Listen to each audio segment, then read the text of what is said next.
À Glasgow, les dirigeants de la planète promettent de stopper la déforestation d'ici à 2030. Plus d'une centaine de dirigeants de pays représentant plus de 85% des forêts mondiales ont pris, mardi, l'engagement de mettre un terme à la déforestation et à la dégradation des terres d'ici à 2030. Pour la 26e conférence mondiale sur le climat, COP26, qu'il accueille en Écosse, Boris Johnson s'était fixé 4 priorités: obtenir des engagements dans les domaines du charbon, des voitures, de l'argent et des arbres. Mardi 2 novembre, le Premier ministre britannique pouvait, d'ores et déjà, se réjouir d'avoir coché une case. Plus d'une centaine de dirigeants ont pris l'engagement, par le biais d'une déclaration de Glasgow, de mettre un terme à la déforestation et à la dégradation des terres d'ici à 2030. Ces États, parmi lesquels figurent la Russie, l'Indonésie, la République démocratique du Congo, la Chine ou le Canada, représentent plus de 85% des forêts mondiales. Le Brésil du président Jair Bolsonaro, où la déforestation de l'Amazonie a atteint des records, fait également partie des signataires. À travers ce court texte, ces pays promettent de faciliter les pratiques commerciales n'engendrant pas de déforestation, de mettre en œuvre des politiques encourageant une agriculture durable ou encore d'aligner les flux financiers avec ces objectifs internationaux de protection de ces écosystèmes.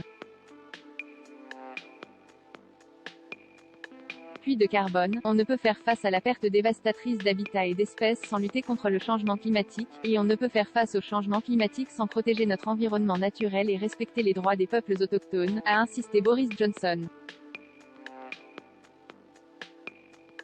Tous les scénarios du groupe d'experts intergouvernemental sur l'évolution du climat, GIEC, soulignent, en effet, que limiter le réchauffement implique nécessairement de mieux protéger les forêts, qui constituent l'un des principaux puits de carbone de la planète.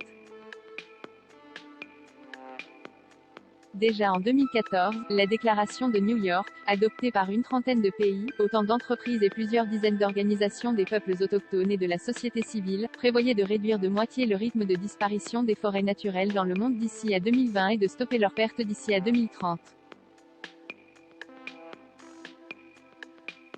Mais depuis son adoption, la déforestation n'a cessé de s'accroître et même de s'accélérer. Selon le World Resources Institute, WRI, un centre de réflexion américain, quelques 258 000 km² de forêt, soit une superficie plus importante que le Royaume-Uni, ont encore disparu l'an dernier.